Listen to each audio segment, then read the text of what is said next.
నోట్లు రద్దయినప్పటి నుంచి శ్రీవారి హుండీ ఆదాయం ఎంతో తెలుసా? తిరుమల శ్రీవారి హుండీ ఆదాయం భారీగా పెరిగింది.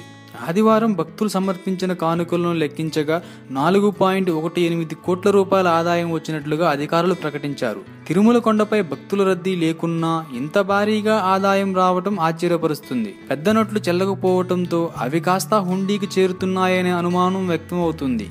రద్దీ రోజుల్లోనే శ్రీవారి హుండీ ఆదాయం 3 కోట్ల దాకా వస్తుంది. కానీ పెద్ద నోట్ల రద్దు ప్రభావంతో భక్తులు తక్కువగా వస్తున్న స్వామివారి హుండీ మాత్రం కలకల్లాడిపోతుంది. నోట్ల రద్దయినప్పటి నుంచి 11 రోజుల్లో హుండీ ఆదాయం 34 కోట్ల రూపాయల వరకు వచ్చింది.